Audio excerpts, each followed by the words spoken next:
Olá, estamos começando mais um Ponto de Vista, sempre aqui pela Santa Cecília TV, programa ao vivo, neste horário da 1h30 da tarde, uma tradição na discussão política e também, claro, no debate dos temas, dos assuntos importantes que fazem a pauta, o dia a dia aqui da cidade e da região metropolitana, como educação, meio ambiente, saúde, a Constituição, não é? Da nossa República, a segurança pública, enfim, os temas que formam a nossa pauta, dos qual convivemos diariamente, e também o espaço democrático aqui do programa, sempre aberto para a discussão e para o debate dos temas de interesse nacional, né? O presidente da República ontem deu mais um chilique, né? Parece que a gente pega no pé, essa coisa toda, mas não é, a mídia toda está repercutindo as falas um tanto quanto confusas, né? E sempre recheadas por palavrões, enfim, né? Que são proferidas pelo presidente Jair Bolsonaro. Ontem na Bahia, né? Mais um evento, mais uma inauguração, mais uma vez sem a presença do governador, que rompeu mesmo com o presidente da República, e ele lá se comparando ao Johnny Bravo, né? Naquele desenho animado e tal, dizendo que a mídia e a imprensa, afinal de contas, tem que entender que ele ganhou e tal. Eu acho o seguinte, todos nós aqui, pelo menos aqui no Ponto de Vista, entendemos isso, né? Ele é o presidente da República, né? Parece que não somos nós que ainda não entendemos que a campanha eleitoral terminou e está na hora de criar um ambiente positivo, né? Em vez de ficar em guerra com aqueles que não comungam com a mesma opinião e com o mesmo ponto de vista, para seguir aqui a nossa marca registrada, né? Também tem direito de opinar, direito de falar, direito de se posicionar e devem ser ouvidos, devem ter espaço, lugar na mesa, lugar na sala, lugar no Palácio do Planalto para poder discutir com ele caminhos melhores para o país, né? Temos sempre uma reprise, você sabe, aqui no Ponto de Vista, de segunda a sexta-feira, a partir das 8 da noite, para você conferir também. Depois de muito tempo ausente, Patrícia Goresch, advogada, né, especialista no direito de família, está com a gente mais uma vez aqui, ela que virou uma embaixadora aqui da cidade, né, e da Universidade de Santa Cecília pelo mundo afora. Tudo bem, Patrícia? Prazer revê-la. Tudo bem, prazer é meu, sempre muito bom estar aqui. E eu fiquei ausente, mas presente, viu? Porque eu assisto pela internet, né? Olha. As chamadas, então eu estava acompanhando as notícias. Muito bem, Marcos Santana está lá na ponta ao lado direito, acompanhando sempre as redes sociais, né, as informações que surgem, as transmissões nossas do Ponto de Vista e a sua participação também. Tudo bem aí, Santana? Tudo bem, boa tarde a todos. Agradecer a Patrícia pela presença, que sempre abrilhanta a nossa bancada aqui.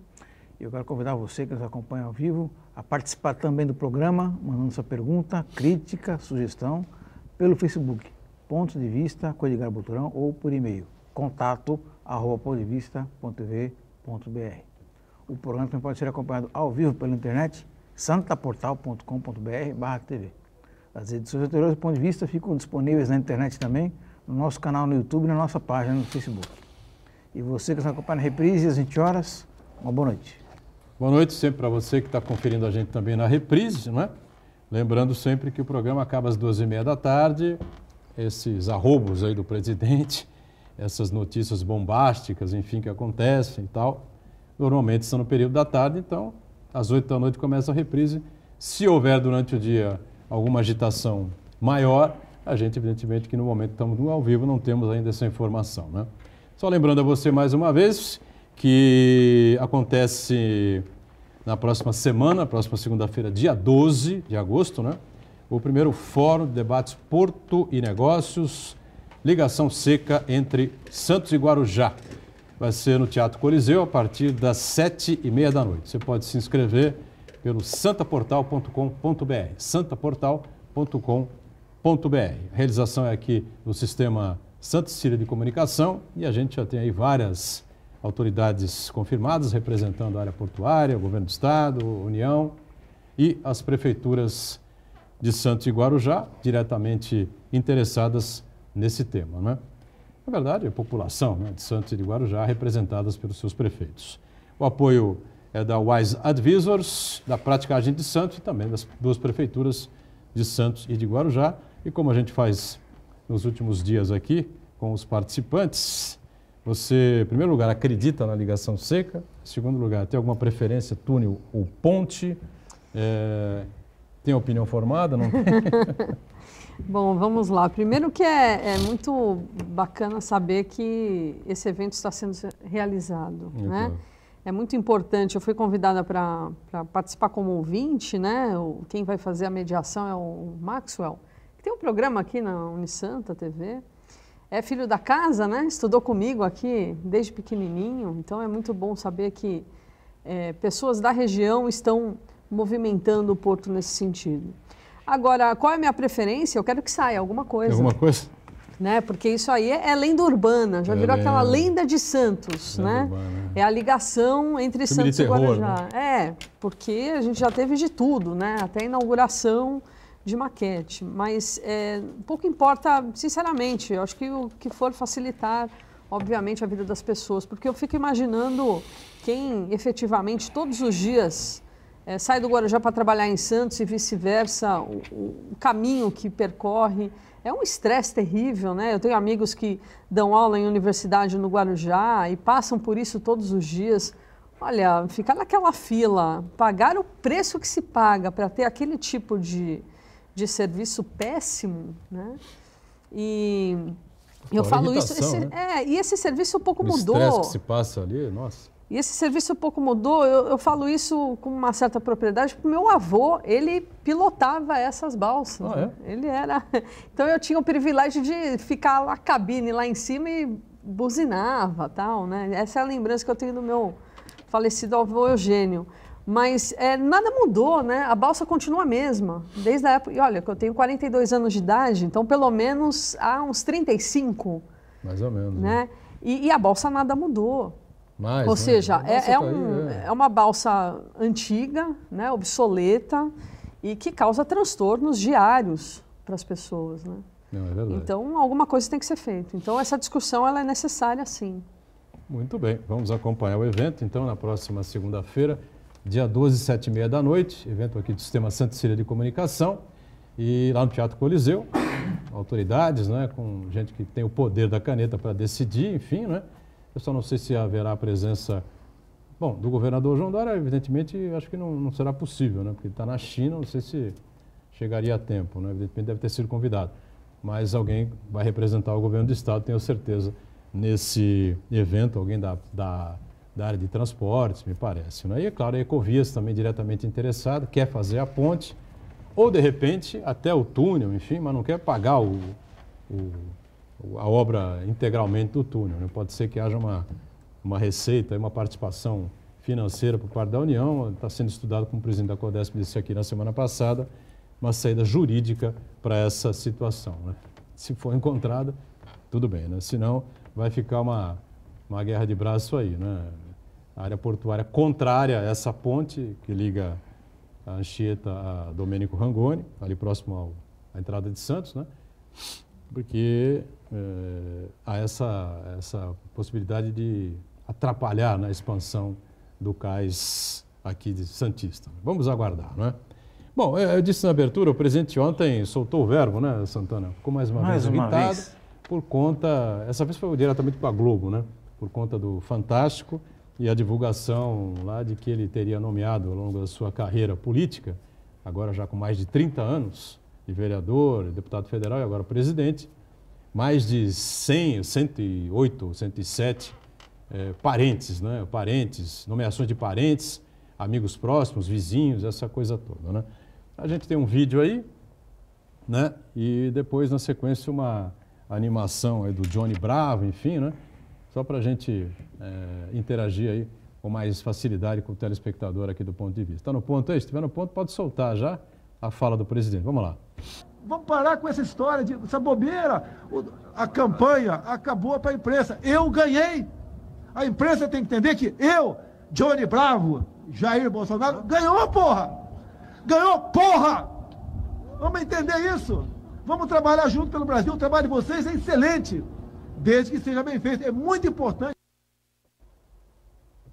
Muito bem, está aí a fala do presidente Jair Bolsonaro. Ele disse que foi criticado, enfim, recentemente, por vários veículos de comunicação e pela mídia, enfim, por políticos de maneira geral, enfim, porque ele fala muito palavrão, então ele insistiu aí nesse aí que, tudo bem, um palavrão hoje, nem palavrão é mais, né?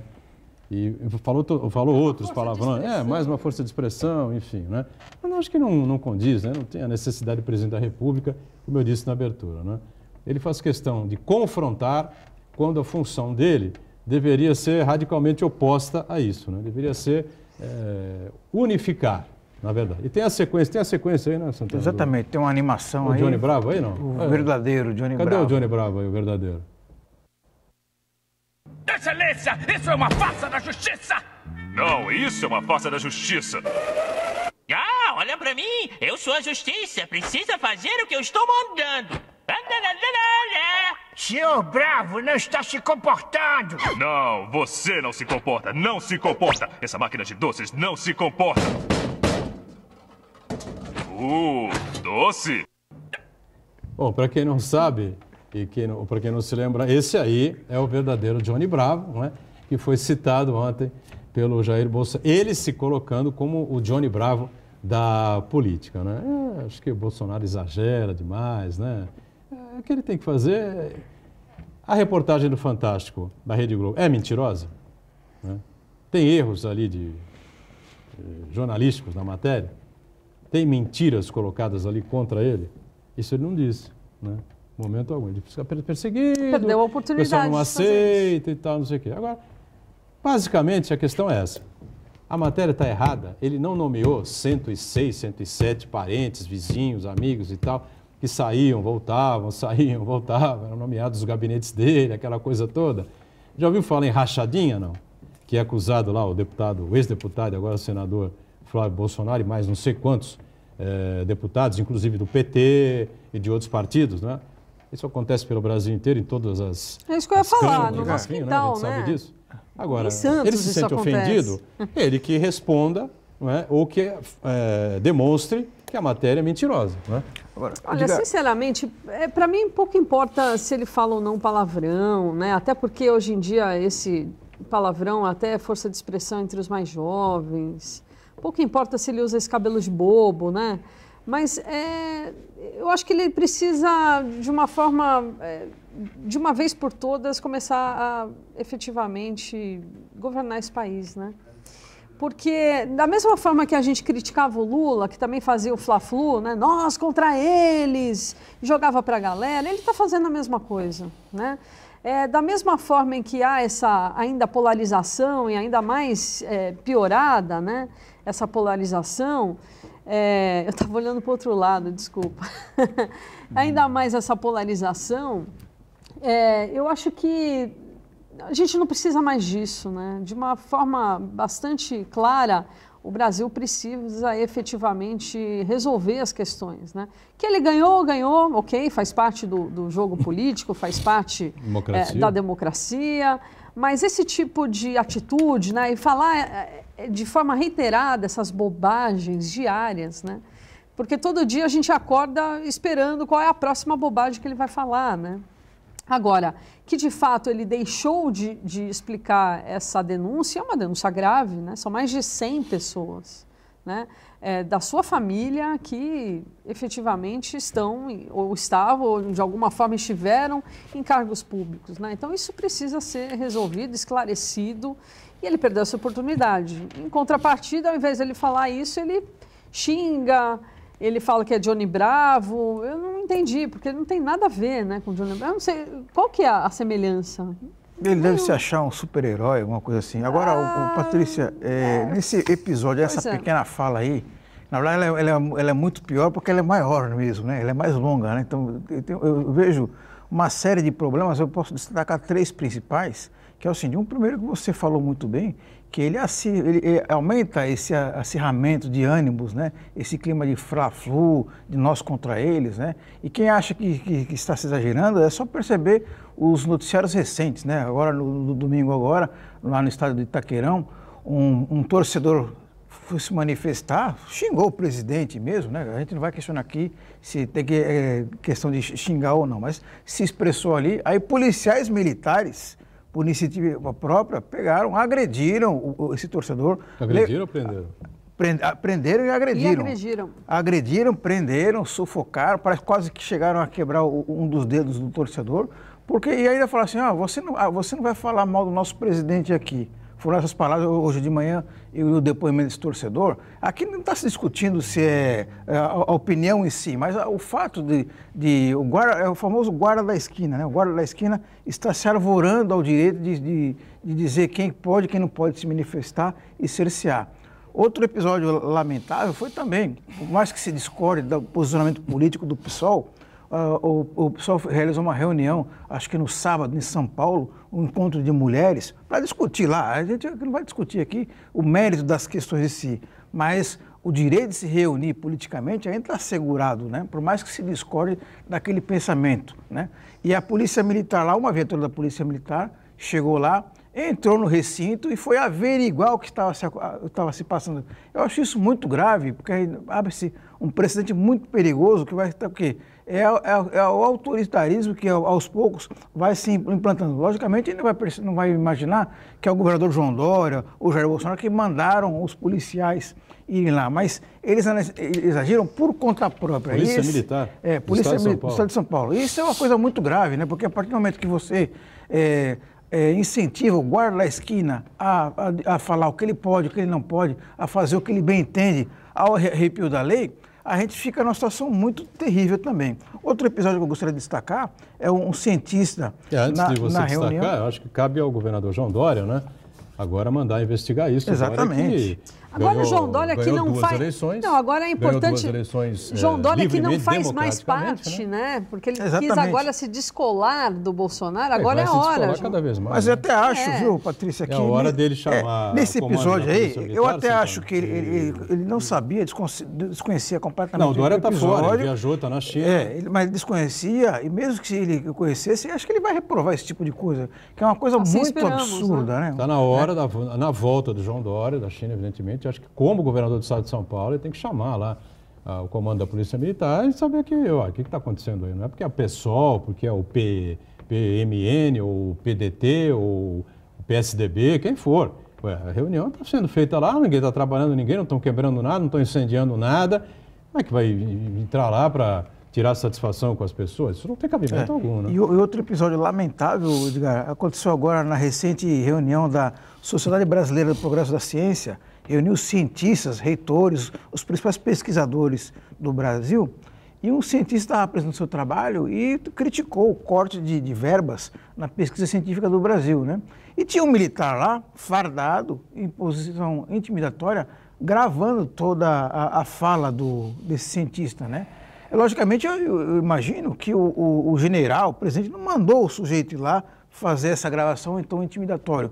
Mas por ele ter essa iniciativa de ir lá e fazer essa intimidação, é muito preocupante, que isso aí abre as portas aí para qualquer tipo de os novos censores. Lobo solitário, por conta própria, tomar iniciativas autoritárias. Esse é um grande problema, né? Aliás, o grande problema, né, o maior problema que houve com relação à época do período militar, né? Historicamente, na verdade, se a gente for analisar e tal, até eu chamo aqui a cena o Marco Antônio Villa, historiador, né? E o Villa, ele coloca com muita propriedade, né? Nós não tivemos uma ditadura militar no Brasil durante 21 anos, né? Nós tivemos alguns períodos nesses 21 anos de realmente foi uma ditadura militar. Você não pode considerar uma ditadura quando você tem eleição municipal, eleição para governo do Estado, eleição no Congresso, essa coisa toda, né? Do AI-5 para frente, é claro que aí foi mesmo uma ditadura, a coisa arrochou para valer, né? E no como governo não foi Médici, golpe, como também não foi golpe, o que aconteceu com a Dilma? Foi traição. Traição. Golpe é diferente. Né? Agora, voltando à questão da ditadura militar, a coisa, só para não perder o gancho que o Santana estava falando, a coisa perde o controle, né? O comando do Exército, tem que perder o controle depois desse momento, né? E justamente porque os exemplos vinham de cima e a coisa se perdeu embaixo. Começaram as pessoas a sumir, desaparecer, né? Serem reconhecidamente mortos. Ontem na TV Cultura, no Roda Viva, aliás, o Roda Viva de cara nova, né? Sobre todos os aspectos, né? Um cenário novo, apresentadora nova, enfim, um cenário muito louco lá, que fiquei até meio confuso ali na hora. Mas estava lá o presidente da OAB, né? O Felipe Santa Cruz, né? Falando sobre o pai, essa situação toda que envolve o ataque que ele sofreu do presidente Jair Bolsonaro. Essa coisa de perder o controle é que é muito grave, né? Se você vai só o nariz com um lenço vermelho, você é suspeito, vem prestar depoimento aqui no... Como? Mas quem mandou? Não. Ih, eu tô de casaco vermelho. Aliás, vermelho, suspeito. Diga, Patrícia, na reunião que se instituiu o AI-5, né, no governo Costa e Silva, que o AI-5 foi aquela medida extrema de que, a partir daí, que o autoritarismo se implantou de vez no Brasil, né? Naquela reunião, o então vice-presidente Pedro Aleixo questionou que era uma medida muito dura, né? E aí, um dos presidentes falou assim, mas você não confia na sabedoria do nosso presidente? Aí ele falou, do nosso presidente eu confio. O problema é o guarda da esquina. É o guarda da esquina que vai tomar a medida autoritária, que vai perder completamente o controle. Então, o que está acontecendo no Brasil, apesar de algumas pessoas acharem que é uma certa dose de exagero, eu acho que é um sinal amarelo, de alerta muito importante, que a partir do momento que qualquer autoridade de plantão tiver achar que pode implantar a sua arbitrariedade ao arrepio da lei, a gente entra num terreno muito perigoso. O primeiro intervalo, já a gente retoma a sequência aqui do ponto de vista, em instantes. Muito bem, voltamos sequência aqui do nosso ponto de vista. Patrícia Goris, advogada, professora aqui da Casa de Santa Cecília, da Universidade de Santa Cecília, conosco, área de Direito, claro, e o Marcos Santana acompanhando aí as redes sociais e a sua participação. Eu cheguei a falar outro dia aqui que a pauta do Supremo Tribunal Federal para esse segundo semestre está recheada. Eu citei alguns pontos, o Ronaldo Serapio estava com a gente aqui, né? Na última sexta-feira, fez algumas análises, né? E uma questão, no mínimo, confusa, que provavelmente o presidente da República vai bater em cima, eu acho que ele até tem razão nesse aspecto. O STF vai decidir sobre a descriminalização das drogas no Brasil, a maconha, mais especificamente, não sei, né? Acho que a maconha é mais o ponto central dessa questão toda, né? Aí fica a pergunta, isso é tema para o STF? É o Congresso Nacional que tem que desregulamentar, desregularizar, ou enfim, criar uma legislação, ouvindo especialistas no assunto, não é? Até quanto o cidadão com saúde perfeita pode usar de maconha durante o dia, né? Para que ele não seja considerado um traficante e essa coisa toda. Eu acho que estamos num momento muito confuso, né, Patrícia? O Brasil, ele está legislando através do STF, né? Isso há muito tempo a gente já vem falando sobre isso. Agora, essa questão da criminalização ou descriminalização das drogas é uma situação bem delicada. Até porque há muito poucos especialistas na matéria, né, que são os toxicologistas. Aqui a gente tem a sorte de ter uma professora da casa, pesquisadora, a doutora Paula Carpes, até interessante um dia chamá-la para falar sobre isso, porque essa questão ela é muito delicada, né? Quando a gente fala da maconha, a maconha da década de 70 era uma. A maconha de hoje, ela é completamente modificada, né? A própria doutora Paula, ela falou outro dia que acharam maconha aqui em Santos misturada com crack. Ou seja, a pessoa acha que está fumando maconha, na verdade ela está se viciando com crack. E outra situação, em países que foi descriminalizada as drogas. Tem um cheiro, né? Um pouco diferente hoje em dia, né? Sim. É bastante no Canal 4, né? Bastante no Canal 4. Só no Canal 4 tá bom, né? Só no Canal 4? Não, é que o Canal 4 é o famoso, né? Agora, se você for verificar os países que descriminalizaram, que acabaram liberando a maconha, né, não deu muito certo com relação à questão da saúde pública, por exemplo, né? Então, eu estudei na Holanda e lá, conversando com os professores da universidade, eles falando que o número de jovens com problemas psiquiátricos aumentou severamente. Por quê? Porque a maconha, ela é, sim, um dos starts para doenças mentais, né? Então, não é assim, né? Será que o STF vai ouvir todos os amicus curiae, né, que são os especialistas de ONGs, para justamente decidir qual que é a melhor situação. Eu acho que tinha que ter um estudo um pouco mais aprofundado. A gente viu também, agora, recentemente, no Uruguai, teve uma apreensão gigantesca de cocaína. Liberou a maconha, mas, em compensação, o tráfico de drogas continuou. Um dos maiores tráficos, um dos maiores apreensões na Alemanha da semana passada é carregamento do Uruguai. Então, isso precisa ser um pouco mais depurado e eu acho que é bastante complicado ser discutido isso, Patrícia, com os ministros. É um assunto muito delicado, como você bem observou, mas eu acho que no Brasil, no mundo de modo geral, mas no Brasil de modo específico, ele é tratado de uma maneira muito equivocada. Ele é tratado do ponto de vista moral e policial, no caso de polícia, né? A questão das drogas. Quando você falou muito bem, de saúde, tem que ser uma questão de saúde pública. O Brasil conseguiu grandes avanços no combate ao tabagismo porque fez uma política muito forte de saúde pública, né? Além de restringir das campanhas maciças de conscientização, aumentou a tributação dos cigarros e também teve um investimento muito grande nos atendimentos públicos, né? de saúde pública, né? Grupos de apoio ao tabagismo, como se fosse o Alcoólicos Anônimos, tem os fumantes anônimos também. Então, Marco, mas um trabalho olha só, muito, muito intenso também. Deixa eu só te interromper, só numa questão que você falou, antes que eu perca o fio da meada, que eu já estou ficando meio velhinha, eu já perco. Mas olha só, Marco, você falou da questão da saúde, só que quando existe uma intervenção de internação sem caráter volitivo da pessoa, né, obrigatório, as pessoas, não pode. Então, assim, se é saúde, a pessoa tem que ser internada. Se é saúde, não adianta ficar, vamos colocar então aquele método de dar aos poucos droga até a pessoa desmamar. Não dá certo.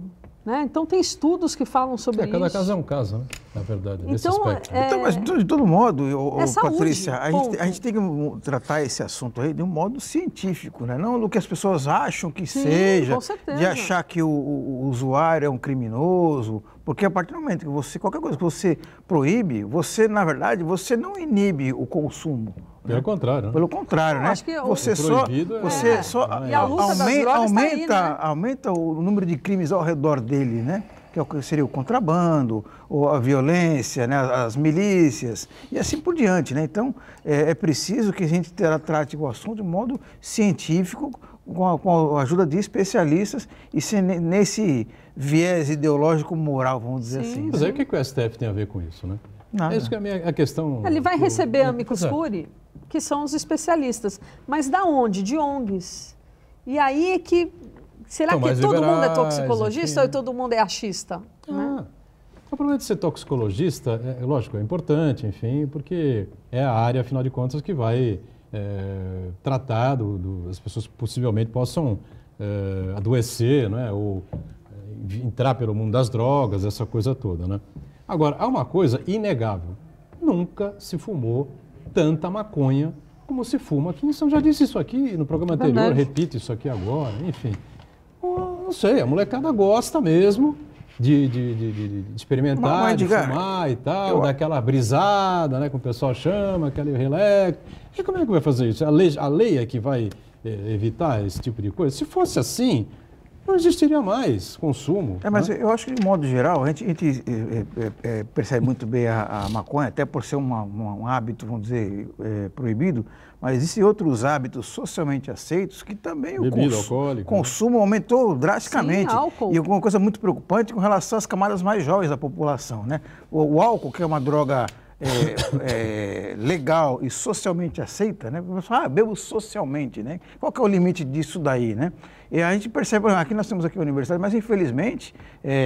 todas as universidades. Todas as universidades, né? Você vê ao redor das universidades, bares que 10 horas da manhã a molecada já está lá praticamente enchendo a cara, né? Outra coisa que é muito séria, que também é socialmente aceita, é a automedicação, né? É remédio para dormir, remédio para acordar, remédio para abrir o apetite, remédio para conter o apetite, remédio para ficar mais bacana, para ficar alegre, e assim por diante, né? E sem uma orientação médica adequada, né? Então, a gente precisa realmente pensar com relação a essa automedicação, que no fundo tudo é uma automedicação, né? A pessoa consome droga ilegal, consome remédio, consome álcool, então ela no certo sentido, ela tem essa consciência em si. Então, você proibir simplesmente não vai resolver a questão. Muito bem. No bloco anterior a gente falava aí sobre a questão envolvendo Jair Bolsonaro, os excessos aí que já vêm sendo cometidos pela Polícia Militar e que o governador Dória voltando da China, na minha visão, tem que chamar aí o comando da Polícia Militar para entender por que o pessoal não está espalhado aí pela cidade, subindo morro, entrando em áreas aí de risco para prender bandido, desarticular criminosos, enfim, fica entrando aí em reuniões do PSOL, enfim, gente que está lá dentro discutindo políticas públicas, enfim, sem defender aqui ideologia de lado nenhum, né? Mas gente que não estava lá incomodando absolutamente ninguém, eram só mulheres ainda por cima, né? Mas o governador João Dória está na China, ele está chefiando lá uma delegação de empresários, né?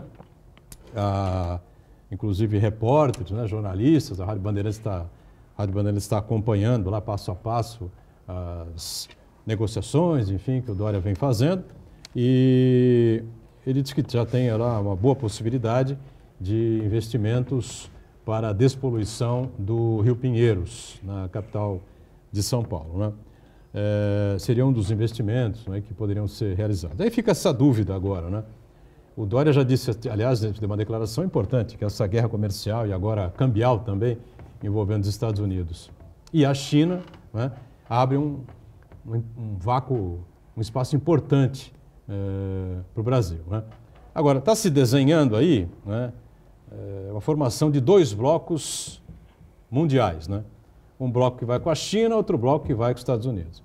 Pelo andar da carruagem, pelas posturas do Jair Bolsonaro, é evidente que o governo brasileiro segue, pelo menos enquanto o Trump for presidente, né, a linha americana, né? João Dória, como bom negociador, bom comerciante, evidentemente não está ligando para nada disso, né? O que é mais é que o Estado de São Paulo continue se desenvolvendo, mantendo relações comerciais com empresários da China, que são, por enquanto, são os maiores parceiros do Brasil. Eu acho que o Dória está absolutamente correto, né? Mas aí vai haver um choque, né, Patrícia, entre os interesses do Estado e as posturas presidenciais, né?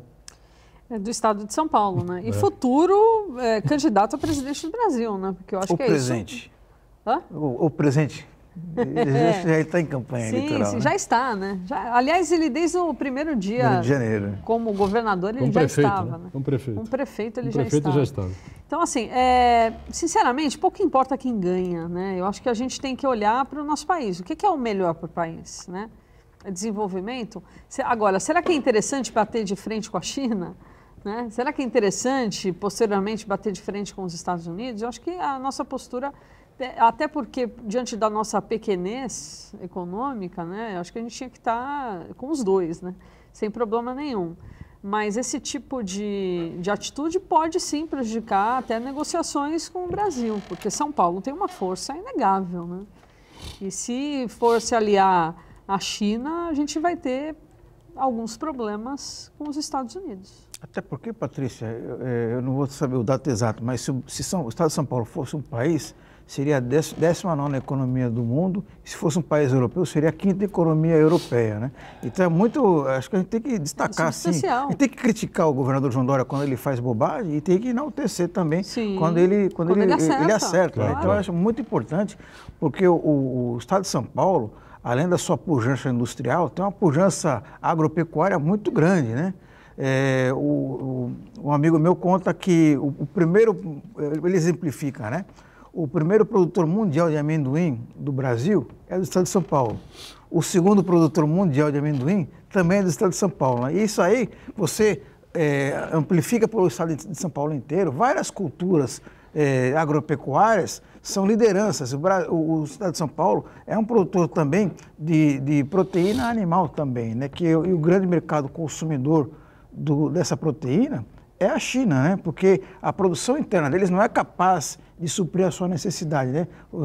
A China tem quase 2 bilhões de habitantes, então o que ela consegue produzir não é capaz de satisfazer as suas necessidades. Então daí sim é uma oportunidade de negócio muito grande para o estado de São Paulo de produzir esses insumos agropecuários. Mas por falar em proteína, hoje em todos os jornais, eu não sei se vocês viram, nos grandes jornais, Estadão, Folha, uma reportagem de 2 páginas, né, falando da Marfrig, que inventou um hambúrguer vegano, com sabor de carne bovina.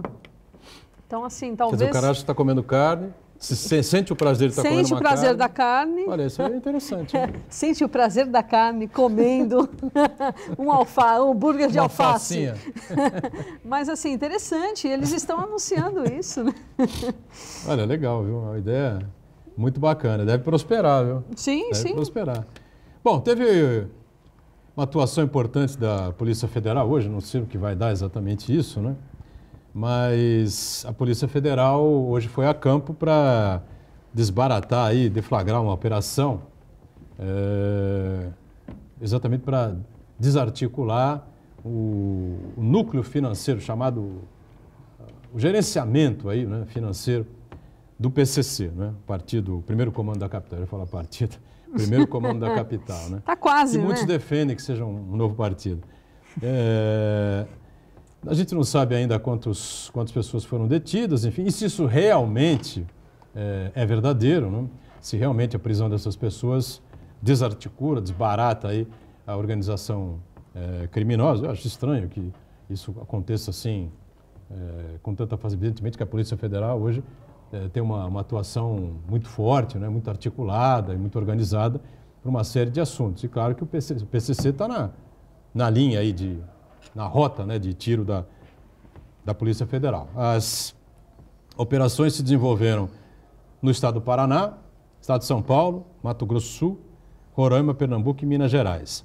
E aqui na Baixada Santista também, na cidade de Praia Grande. É quase um partido, né? Porque descobriu-se também nessa investigação que cada partícipe, né, do PCC tinha que pagar por mês R$250. Exatamente. Então, é quase um partido político, né? Onde você aporta mensalmente com valores substanciais, né? Aliás, mais que muito partido político, inclusive. Patrícia, mas se a gente para pensar no esquema de organização, é como se fosse uma multinacional, uma mega corporação internacional. Tem o CEO, né? Porque tem o CEO e tem vários diretores executivos e tem as suas ramificações internacionais, conexão na Bolívia, no Paraguai, no interior do São Paulo, fazendo a logística, e também braços também em países da Europa e da África, né? Porque aí você percebe que é um esquema internacional muito bem organizado e que eu acho que o grande desafio das autoridades brasileiras, a Polícia Federal, a Receita Federal, é seguir o dinheiro, né? É apenas armar a polícia, colocar viaturas, helicópteros, policiais armados, não vai resolver a questão. Vai resolver com inteligência, com fiscalização de fronteiras, interceptação telefônica e outras medidas de investigação baseado na qualificação dos profissionais e investimento em tecnologia. O Ricardo Hiroshi Ishida, que é delegado da Polícia Federal, fala que é um esquema de tributação do crime, não é? R$250 por sócio, vamos dizer assim, por integrante do PCC, né? Facilitaria, claro, com que o crime, com que essa grife, né, do crime pudesse se organizar, pudesse se manter aí cada vez mais. E o tráfico de drogas, tráfico de armas, essa coisa toda já é coisa do passado, né? Hoje em dia são donos de supermercados, de posto de gasolina, transporte coletivo, né? Sim, opa. Tem participações importantes no transporte Lojas público que não vendem aí. nada, né? Que você passa na frente da loja e fala, como assim? Né? E está lá, enfim. Sabe o que mais me preocupa? É que a legislação ela é muito falha nesse sentido também, né? Existe uma legislação falha que coloca em liberdade pessoas que estão lá com condenações de 15, 20, 30 anos, né? Um exemplo de hoje é o da Elise Matsunaga, que com 16 anos de condenação vai sair. Vai ter a possibilidade da saída provisória e da possibilidade de trabalhar fora, né? Então, e dormir somente no no presídio, uma vergonha, né? E qualquer pessoa que entra em presídio, ela tem que se colocar qual time que ela vai jogar. Os próprios carcereiros já perguntam, não, mas você é de qual partido, né? PCC ou qualquer que seja. Então, assim, o Comando Vermelho, as pessoas têm que escolher. Quer dizer, dentro do próprio presídio existe já uma dominação. E meio que pacífica, né? Eles sabem que existe, não, agora você escolhe que está tudo certo. Garantir de sua segurança. Isso também é um absurdo. Também é um absurdo. Vamos para o intervalo e já voltamos para falar sobre as andanças da Patrícia pelo mundo, né? Na sua área de direito de família, né? E ela que, como eu disse no programa, é uma embaixatriz, é isso? Embaixadora? Não, embaixatriz, né? É isso? Embaixatriz. Embaixatriz, né? Embaixatriz aqui do Direito da Universidade de Santa Cecília, né? Já voltamos. Bem, de volta aqui a sequência aqui do nosso ponto de vista. Antes da gente falar sobre as andanças da Patrícia aí por pontos importantes do planeta e, claro, representando também a Unisanta, não é? Uma fofoca aí, né? De plantão. Adriana Anselmo estaria com um novo amor no Rio de Janeiro. E as visitas ao governador Sérgio Cabral estão agora se rareando. Escassearam, né? Estão rareando, evidentemente. Né? O amor acabou? O amor acabou, meu amigo, entendeu? E ela é de tornozeleira eletrônica, hein? Ela sai de segunda a sexta-feira, 8 da noite tem que estar em casa. No final de semana ela não pode pisar na rua, né? Senão toca lá a sirene, não sei aonde, né? Lá no Rio de Janeiro, em alguma delegacia, evidentemente, e ela pode ser presa novamente, né? Então acho que ela deve estar cumprindo a risca. Mas ela tem, então, um novo caso, com o Sérgio Cabral. Não adiantou nada, Sérgio Cabral. Roubou que nem um louco, né? Que nem um desgraçado. Isso é um psico, né? Um psico, um doente, um psicopata, né? Roubar o volume de dinheiro que ele roubou tem 250 anos, sei lá quantos anos ele tem de condenação. Vai para 1000 anos, né, de condenação. Vai cumprir 30, vai poder sair, né? Mas já está preso aqui há 2 anos, né? Ou 3? Vai 3 anos. 3 anos, né? 3 anos. Tem 58, 57 anos de idade, né? Quer dizer, daqui a 30, 80 acabou. Cabral, já era, viu? Minha cara Patrícia Góes, você rodando aí pelo planeta, teve em Salamanca, né? Fazendo seu tese de doutorado, né? Não, pós-doutorado. Pós-doutorado, é verdade. Segundo né? Pós-doutorado. Como é? Segundo pós-doutorado. Segundo, O primeiro sim. foi em? Foi em Messina, na Itália. Mas foi que área? Direito de saúde. E agora? Direitos humanos. Direitos humanos. Sim. Qual é a diferença básica aí? Então, o direitos humanos ele é mais amplo e lá eu consigo escolher qual área que eu vou estudar. Nesse caso, eu vou estudar crianças refugiadas. Né? Então, lá em Salamanca é uma das universidades mais antigas do mundo, né? Só tinham 30 vagas, eu consegui uma delas, né? Então eu fico muito feliz, eu sou filha da casa, então é sempre bom lembrar das origens, né? E então eu vou trabalhar com essa área, eu vou ficar durante 1 ano fazendo essa pesquisa, uma situação que é terrível, né? Que são as crianças que saem dos seus países, chegam no país de acolhida, no caso no Brasil, sem pai, sem mãe, né? Porque os pais... Como fazem? Saem por conta própria ou não? Sim, muitas saem por conta. Os pais até eles vendem tudo. Saem? Não, eles vendem aqui tudo. Não vai, então. Por exemplo, eu sou advogada da Cruz Vermelha, em São Paulo, e eu entrevistei alguns meninos porque eu advogo para eles, né? E eles contam que o desespero da família é tão grande que eles vendem tudo que eles têm. Pega o filho mais velho ou aquele que está mais apto para fazer a travessia, que não é fácil, e paga essa passagem, paga o coiote para que essa criança chegue na Europa e depois venha para o Brasil ou para algum país, né? Então, assim, é muito triste a gente acompanhar esse tipo de situação e é recorrente no nosso país. Não só no Brasil, mas no mundo inteiro. 51% dos refugiados são crianças, né? Por exemplo, agora, eu acabei de ver no Twitter que 24 mil crianças venezuelanas que estavam sozinhas, desacompanhadas e cruzaram a fronteira com a Colômbia, foram hoje reconhecidas como refugiadas e receberam cidadania. Ou seja, elas têm direito à saúde, à educação. Quer dizer, Quantas crianças sem família, né? E a gente estava falando de família agora. Quantas crianças sem um futuro certo. Olha a dor desses pais também que estão lá nos seus países de origem. Olha o drama, quanta dor, né? Então, a ideia é fazer essa pesquisa para tentar modificar a legislação de alguma forma. A nossa aqui? A nossa aqui, a da Espanha principalmente, a nossa é muito mais receptiva às crianças. Como é a receptividade lá?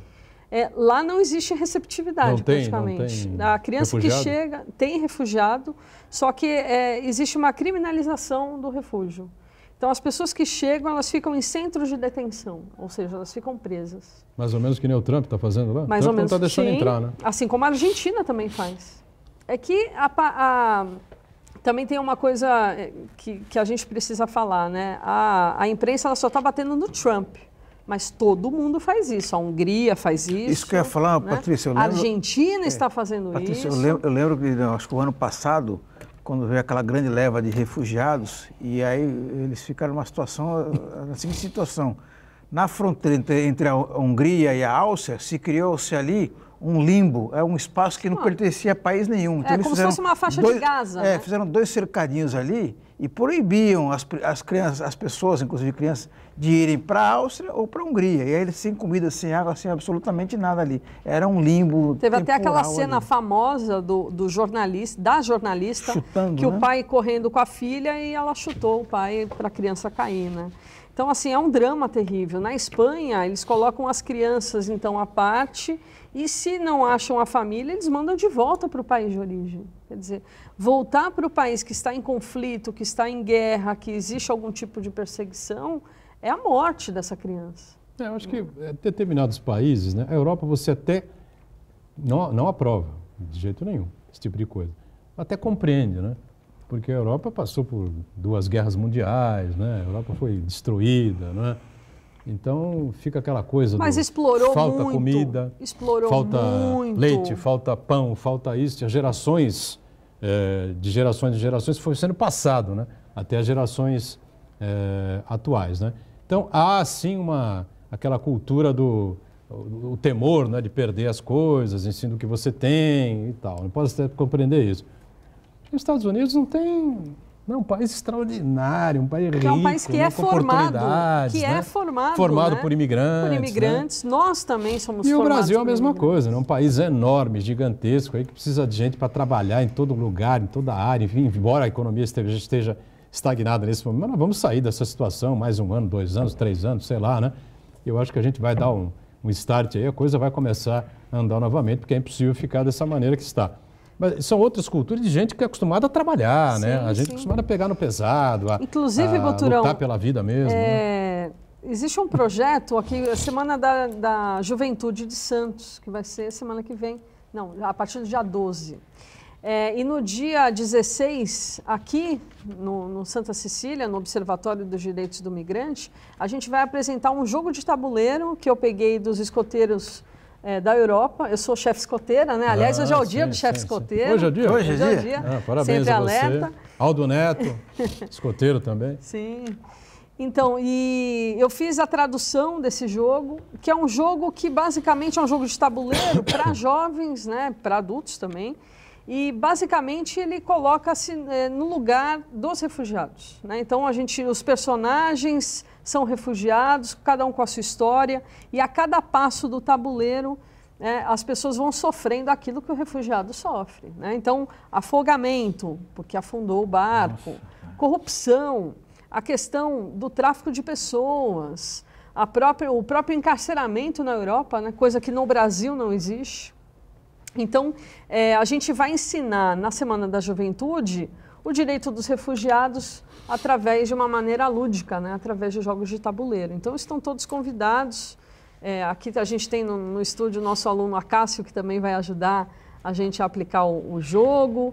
E é um jogo inédito no Brasil, né? Então, através da Unisantos, né? Da Unisanta nesse sentido.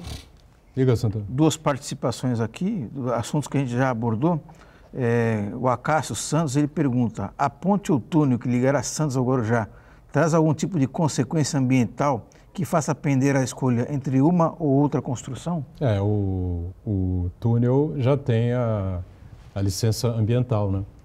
Então, a ponte você ainda teria que fazer um licenciamento ambiental para ela e tal. O custo da ponte é pelo menos 500, 600 milhões mais barato, né? A menor do que o custo do túnel. Agora, evidentemente, não, ao meu ver, né? Acho que o túnel seria uma solução muito mais interessante, né? Vai por baixo porque a ponte, ela sai de um lugar muito longe. Então, quem está em Santos ou no Guarujá, que trabalha em Santos, vai sair perto de Cubatão. Né? Então, não vai utilizar. Eu acho que vai ser bem viável, né? E o impacto ecológico e ambiental lá, eu acho que é muito pior, porque ali a gente está no meio da Mata Atlântica, né? Como eu disse, o licenciamento ambiental do túnel já está feito, né? Já é a aprovação, seria questão de se iniciar a obra, né? Mais alguém? O Uriel Vilas Boas, em relação ao tema drogas, ele fala-se muito do tráfico. E qual a responsabilidade da família? Os pais não percebem o que está ocorrendo com seus familiares e droga tem entrega até em domicílio. Isso já faz um certo tempo, né? O Disque Drogas aí, né? Essa coisa meio secreta. Meio secreta não, né? De secreta não tem nada. É discreto, né? Agora, isso não é só família. Família, lógico, é responsável também. Enfim, é a sociedade como um todo, né? De cabo a rabo. Todo mundo tem envolvimento. Embora as pessoas que não usem, né? Também possam se achar fora dessa coisa, mas não estão também, né? Porque sabem, porque veem e tal, né? É uma coisa difícil, complexa. Agora o cara quer fumar maconha, o que você quer que eu faça? A questão é a educação, né? Educação, educação, educação. As famílias estão desgarradas e o que existe é uma má informação das consequências da maconha. As pessoas estão misturando as estações, né? Achando que o canabidiol faz bem, então, para a saúde, porque efetivamente faz, né? Inegavelmente. Usado em determinados casos. Em determinados casos, com prescrição médica e se tudo, então o canabidiol faz bem, então isso, maconha evidentemente, também. já tinha que ter sido resolvido no Brasil há muito tempo. Há muito tempo. Claro. Né? Para então, uso medicinal. Então, esse tipo de discussão ainda é feito, né? Uma discussão rasa, né? E isso é algo da sociedade também, né? As famílias estão desgarradas, isso é fato. Então, é algo para a gente refletir o que a gente está fazendo com a nossa família. Bom, e a Patrícia Goris amanhã vai à Patagônia.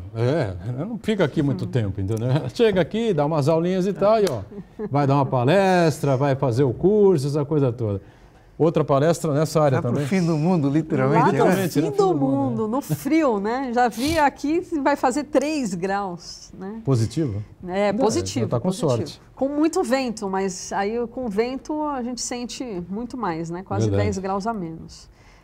Amanhã eu, professor Lamy, aqui do mestrado de Direito da Saúde, a gente vai para a Patagônia, nas Jornadas Patagônicas, e eu vou falar sobre a reunião familiar de crianças refugiadas, né? Porque existe essa possibilidade. É o setor que eu trabalho na RLF, da Cruz Vermelha, onde a gente busca as famílias desses jovens, né? Que chegam no Brasil sozinhos, sem pai, sem mãe, sem qualquer parente.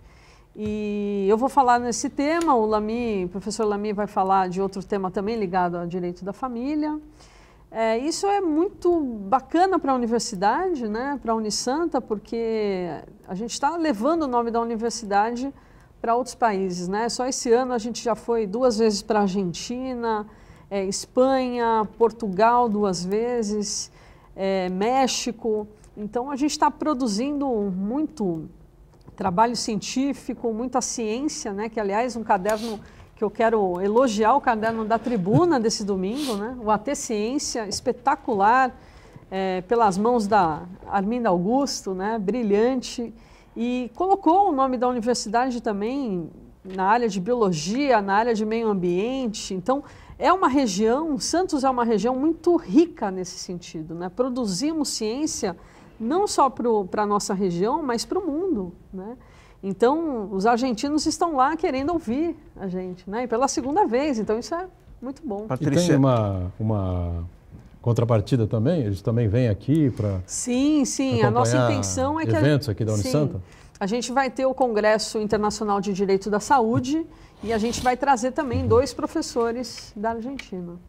aproveitar que você tocou no assunto, cumprimentar a Arminda Augusto e também o Marcos Fernandes, que é o editor do Caderno, lembrar o nome do amigo Marcos. nosso, contemporâneo Sim. da faculdade. Ele que garimpou. Isso, é ele. E aí eu acho que eu até sinto orgulho de ser amigo e ser colega de profissão dele, porque ele cumpriu a função do jornalista, que é mostrar para a sociedade o que tem de realmente bom, o que tem de interesse público, né? Numa época em que muita gente demoniza o pensamento, a pesquisa científica, o conhecimento de um modo geral, é muito importante que a população conheça o que se produz nas universidades, não só a universidade pública, mas a privada também. Então, trabalhos muito importantes aí que ajudam a melhorar a vida das pessoas, que isso daí é a grande missão da ciência, do conhecimento científico, é produzir informação que melhore a vida das pessoas. E muitas vezes esse conhecimento fica muito restrito, desconhecido do resto da sociedade. Então, uma revista como essa aí é muito importante para que a população, de modo geral, perceba o quão importante é o trabalho científico. E precisamos, lógico, né, de uma retomada econômica, né, aqui para a região metropolitana, né? Eu acho que é isso que derruba muito também o astral aqui das pessoas que moram aqui pela Baixada Santista, enfim, essa dificuldade, né, para ter empregos melhores, salários melhores, tem sempre que subir a serra, buscar São Paulo, com algumas exceções, evidentemente, né? Os investimentos das universidades nossas aqui são muito grandes, aqui o Santa Cecília, então, nem se fala, né? A família investe muito desde a época do velho Milton Teixeira, enfim, tem aí uma obsessão, né, pelo ensino de boa qualidade e por pesquisas importantes aqui para a cidade, para a região metropolitana, enfim. Mas vivemos um momento, né, um drama econômico, não só no país, né, mas a região aqui sofre, né, já de algum tempo. E temos que sair disso. E a educação é realmente o caminho mais viável para que isso possa acontecer. Patrícia Gores, sucesso lá na Patagônia, tá bom? Obrigada. E volte logo aqui com a gente, tá certo? Obrigado. Pode deixar. Eu que agradeço pela oportunidade. Santana também sempre com a gente aqui, claro, e a gente com você de segunda a sexta-feira, ponto de vista ao vivo, 1h30 da tarde. Reprise você acompanha às 8 da noite, sempre aqui na Santa Cecília TV. Valeu, obrigado, gente.